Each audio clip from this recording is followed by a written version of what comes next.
मैं शहीद परिवार का हूं। मेरे पिता शहीद हुए और मेरी दादी शहीद हुई। यहां पे कोई है जिसके फैमिली में कोई शहीद हुआ? कोई है यहां पे? आप हैं? हाँ, आपके ब्रदर। तो आपको मालूम है कि कैसी चोट लगती है, क्या फीलिंग आती है। ठीक है, तो मैं समझता हूं और मैं जानता हूं जब एक युवा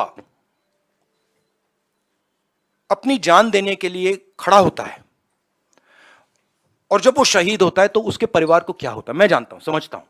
और बीजेपी के टॉप लीडरशिप में कोई नहीं है जो समझता है। ये मतलब अच्छी बात खराब बात नहीं है, बट रियलिटी है कि उनके परिवार में कोई उनके पिता या उनकी दादी शहीद नहीं हुए।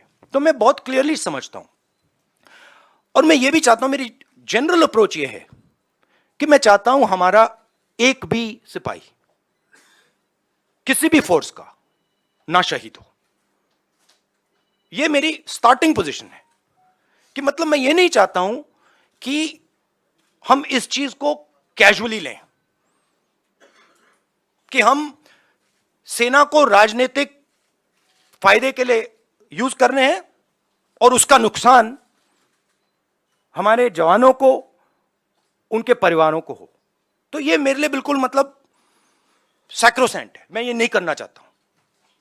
ठीक है, मगर और जो मैं समझता हूं जो बॉर्डर पे हमारे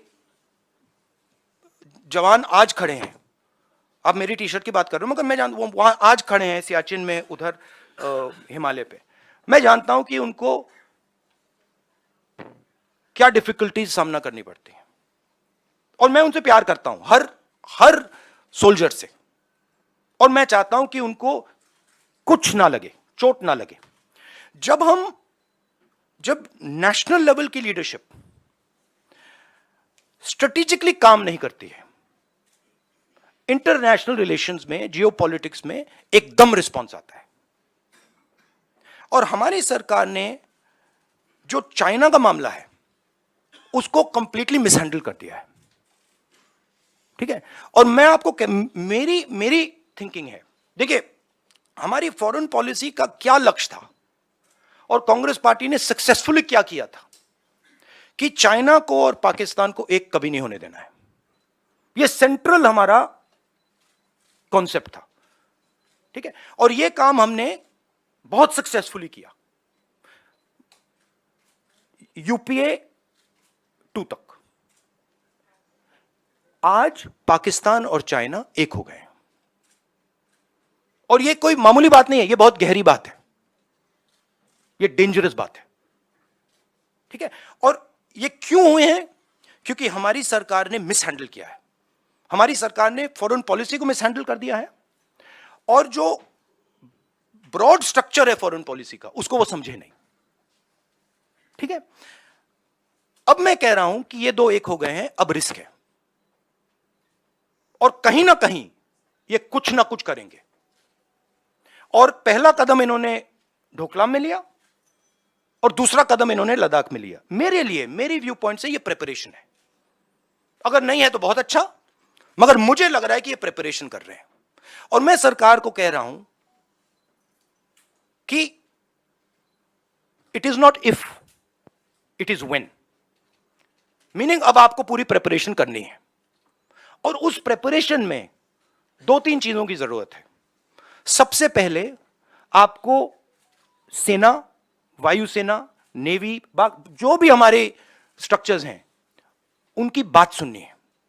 वो क्या कह रहे हैं उनकी बात सुननी है, उसकी रिस्पेक्ट करनी है। इसका मतलब जो आप पॉलिटिकल यूज कर रहे हो उसको आपको बंद करना पड़ेगा एकदम। ठीक है, दूसरी बात, जो हमें प्रिकॉशंस लेने हैं और वो मिलिट्री प्रिकॉशंस हैं मगर नॉन मिलिट्री प्रिकॉशंस है, वो आप शुरू कर दीजिए। तीसरी बात, जो बॉर्डर पे हो रहा है उसको आप छुपाइए मत, क्योंकि चाइना को मैसेज जा रहा है। देखिए, चाइना 2000 स्क्वायर किलोमीटर हमारी जमीन ले गया है। चाइना को मैसेज, प्रधानमंत्री जी ने कहा कि कोई अंदर नहीं आया, तो हमें क्लियरली ये कहना है भैया आप अंदर आए हो, पब्लिकली कहना आप अंदर आओ, निकलो यहां से। तो ये सरकार इस पे कंफ्यूजन में है और मैं चाहता हूं कि ये कंफ्यूजन हटे। अब मेरे बारे में क्या करते हैं, जब मैं सरकार की बात करता हूं एकदम कहते हैं मैं आर्मी की बात कर रहा हूं। नहीं, मैं आर्मी की बात नहीं कर रहा हूं, मैं सरकार की बात कर रहा हूं। सरकार में और आर्मी में फर्क है। सरकार ने गलत निर्णय लिए हैं तो सरकार को आर्मी के पीछे, नेवी के पीछे, एयरफोर्स के पीछे नहीं छुपना चाहिए, ये कायरता है। और सरकार को ओन अप करना चाहिए कि हमने ये किया, ये गलती हुई, अब इसको हम ठीक कर रहे हैं और हम उनको मदद करेंगे। पूरा ऑपोजिशन, सिर्फ मैं नहीं, पूरा ऑपोजिशन सरकार को मदद करेगा। मगर बताइए तो क्या हुआ, जो देश में हिंसा है, नफरत है,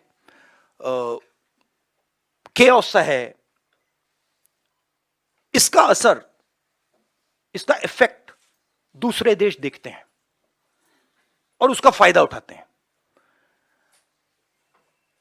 हमारी जो कंफ्यूज्ड फॉरेन पॉलिसी है, जो एक प्रकार से event based non strategic foreign policy है, उससे हिंदुस्तान को जबरदस्त नुकसान हो रहा है और बहुत भारी चोट लगेगी। और मैं इसको दोहराता जाता हूं मगर कोई सुनता नहीं है। जैसे मैं कोविड के समय दोहरा रहा था कि भाई प्रॉब्लम आ रही है, कोई सुनता नहीं है।